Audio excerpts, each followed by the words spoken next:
Have has এটার পরে যদি কোনো ভার্ব বসাইতে হয় তখন ভার্বের কোন ফর্ম বসাইতে হয় বলো তো?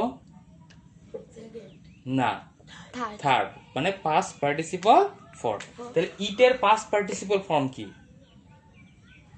Eaten. Eaten, E A T E N, eaten. Do did done, কি হবে? Shamima has do did done, done the word. আমি তোমার তিনটা ফর্ম বললাম আর কি। শামিমা হ্যাজ কি হবে? ডান দা ওয়ার্ড। ওয়ার্ড। আচ্ছা, তাহলে Zahid has played the game, তাহলে এখানে কি হবে? Play past participle form. Play past participle form কি হবে? প্লেড। প্লেড কি হবে? প্লেড। আচ্ছা, হ্যাভ এর পরে ভার্ব দেওয়া আছে, দেখো যেমন আই ড্যাশ গন দিয়া, দেখো গন দেওয়া আছে, ভার্ব দেওয়া আছে না? এখন চ্যালেঞ্জটা হচ্ছে কি? হ্যাভ হ্যাজ এর challenge. This challenge have has এর। এর আগে ছিল ভার্বের চ্যালেঞ্জ, এখন চ্যালেঞ্জ হচ্ছে কি হ্যাভ হ্যাজ এর। কোন সময় তুমি কোনটা বসাবা? হ্যাভ বসাবা না হ্যাজ বসাবা? আচ্ছা বলো তো, আই এর পরে হ্যাভ হবে না হ্যাজ হবে?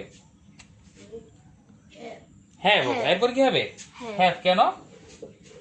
ফার্স্ট পারসন এবং সেকেন্ড পারসনের সাথে সব সময় কি হবে? হ্যাভ হবে। আর হ্যাজ কার সাথে বসবে?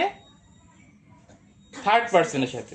যে কোনো নাম, পৃথিবীর যে কোনো নাম, হি, শি, ইট, এগুলো সবগুলো কি থার্ড পারসন। তাহলে হ্যাভ এর মধ্যে কোনটা বসাইতে হবে? হ্যাভ, তাই না? হ্যাভ। তারপরে ইউ কি হবে বলো? You have has talk to him, তুমি তার সাথে কি করেছো? কথা বলেছো। তাহলে কি হবে? ইউ এর সাথে হ্যাজ বসবে? আমি এখনই বললাম first person second person, I you তো first person, I first person, you second person, তুমি বলে দিলাম। আমি কি হবে? হ্যাভ। কি হবে? হ্যাভ। ঠিক আছে। তারপরে Asif dash have has a ball, আসিফের কাছে কি আছে? কি বল আছে। কি হবে? আসিফের পরে কি হবে? হ্যাজ হবে। কেন হ্যাজ কেন হবে? থার্ড পারসনের পরে হ্যাভ এবং হ্যাজ এর মধ্যে কি বইবে? হ্যাজ বসে। টু হ্যাভ মানে হচ্ছে কি হ্যাভ হ্যাজ হ্যাভ। এখন একটা জিনিস দেখো, আমরা বলি না বাক্যটা পুরা পড়তে হবে আগে। উই ড্যাশ টু হ্যাভ, তার মানে হ্যাভ হ্যাজ এর মধ্যে একটা বসাইতে হবে। এ হাউস একটি ঘর, মেনি ইয়ার্স এগো মানে কি অনেক বছর আগে। তাহলে উই এর সাথে কি বলবে বলো? হ্যাভ হ্যাজ এর মধ্যে কোনটা বলবে বলো দেখি, কেয়ারফুল করে বলতে পারবে? কি বসাবা? হ্যাভ।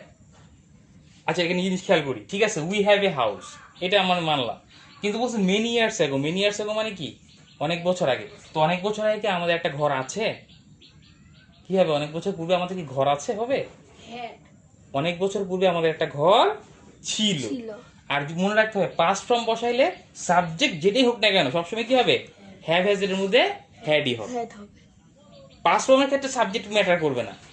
পাস্ট ফর্মের ক্ষেত্রে ভার্বের কি হবে? পাস্ট ফর্মই বসবে। কিন্তু সাবজেক্ট ম্যাটার করে কোন সময়? প্রেজেন্ট ফর্মের ক্ষেত্রে, তাই না? প্রেজেন্ট ফর্মের ক্ষেত্রে, যেমন প্রেজেন্ট ফর্মের ক্ষেত্রে অবশ্যই এখানে কি বসবে? হ্যাভ হবে। প্রেজেন্ট ফর্মের ক্ষেত্রে কি বসবে? হ্যাভ। উইয়ের সাথে কি বসবে? হ্যাভ। কিন্তু এটা বুঝাইছে কি পাস্ট ফর্ম। কি বুঝাইছে? Past form. পাস্ট ফর্মের ক্ষেত্রে সব সময় কি হবে? হ্যাভ হ্যাজ এর মধ্যে হ্যাড হবে। অনেক বছর আগে হ্যাড অর্থ কি ছিল? হ্যাড অর্থ কি বুঝায়? ছিল বুঝায়। আর হ্যাভ এর অর্থ কি বুঝায়? আছে। ঠিক আছে।